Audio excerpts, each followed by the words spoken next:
एक समय की बात है। एक छोटे से शांत और सुंदर गांव में एक दादी और दादा रहते थे। उनका घर बहुत पुराना था, मिट्टी का बना हुआ, लेकिन प्यार और अपनापन से भरा हुआ। दोनों हर सुबह साथ उठते, कुएं से पानी भरते, जानवरों को दाना डालते और फिर आराम से चूल्हे के पास बैठ जाते। दादी थोड़ी तेज तर्रार थी और दादा थोड़े आराम पसंद, लेकिन दोनों की जोड़ी पूरे गांव में मशहूर थी। कभी लड़ते, कभी हंसते और कभी दिन भर बातें करते। एक दिन की शुरुआत, एक दिन शाम के समय दादा ने दादी से कहा, अरे दादी, आज कुछ मजेदार करते हैं। चलो, आज हम दोनों मिलकर रोटी बनाए। दादी बोली, अच्छा, आज तो दादाजी में बड़ा उत्साह दिख रहा है। चलो देखते हैं कितना काम करते हो। दादा हंसते हुए बोले, अरे मैं आज पूरा चूल्हा संभाल लूंगा। दादी लकड़ियां लेने बाहर चली गई और दादा ने मन लगाकर आटा गूंथना शुरू किया। कुछ देर बाद दादी लकड़ियां लेकर लौटी और चूल्हे में आग जलाई। दोनों मिलकर रोटी सेंकने लगे।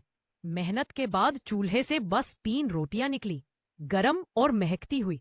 रोटियों की शुरुआत और लड़ाई का जन्म। रोटियां प्लेट में आते ही दादी ने कहा, देखो, 2 रोटियां मैं रखूंगी और 1 रोटी तुम ले लेना। दादा बोले, क्यों दादी, मैं भी मेहनत की है। 2 रोटी मैं लूंगा, 1 तुम ले लेना। दादी गुस्से में हाथ नचाते बोली, अरे सारा दिन मैं ही काम करती हूँ, 2 रोटी मेरी। दादा भी पीछे कहाँ हटने वाले थे।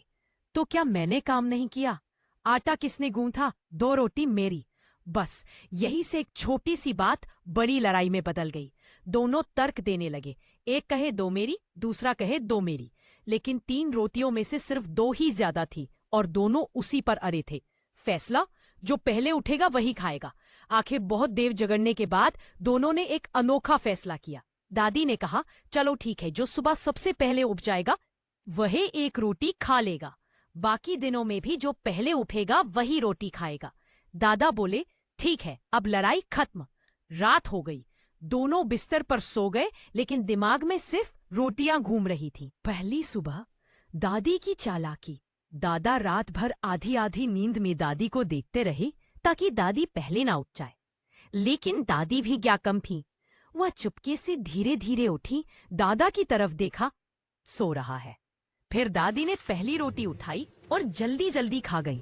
दादा जब उठे तो रोटी गायब। दादी मुस्कुराई, पहले मैं उठी थी। दूसरी सुबह दादा की बारी। अब दादी को डर था कि दादा पहले ना उठ जाए, लेकिन दादा ने इस बार रात को कई बार आंखें खोली, दादी का ध्यान रखा। सुबह होते ही दादा चौकन्ने उठ बैठे। लो दादी, आज मैं पहले उठ गया। दादा ने दूसरी रोटी खा ली।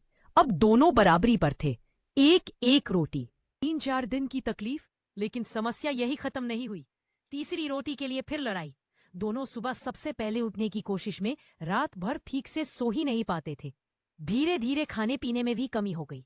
दोनों थक गए, कमजोर पड़ गए और बिस्तर पर पड़े पड़े सुस्त हो गए। गांव वालों ने ध्यान दिया कि दादी दादा कई दिनों से बाहर नहीं निकले। किसी ने कहा, लगता है दोनों बूढ़े चल बसे। गांव वाले इकट्ठे होकर उनके घर पहुंचे। दरवाजा खटखटाया, कोई जवाब नहीं। सबको यकीन हो गया कि दादी दादा अब नहीं रहे। गांव के लोग अंतिम संस्कार की तैयारी करने लगे। दादा को हिलाया डुलाया तो दादा अचानक उठ बैठे और घबराकर बोले, अरे मैं तो जिंदा हूं, क्या कर रहे हो? सब दंग रह गए। दादी भी उठकर बोली, मैं भी जिंदा हूं, ये लोग हमें जलाने क्यों आ गए? गांव वाले बोले, तुम दोनों कई दिनों से दिखे ही नहीं, खाना भी नहीं खाया। हमें लगा। दादी झल्लाकर बोली, खाना कैसे खाते? 1 रोटी दादा खा गए थे, 2 रोटी तो मुझे मिलनी चाहिए। दादा बोले, अरे दादी, तुमने भी 1 रोटी पहले खाई थी। वो गांव वाले यह सुनकर जोर जोर से हंसने लगे।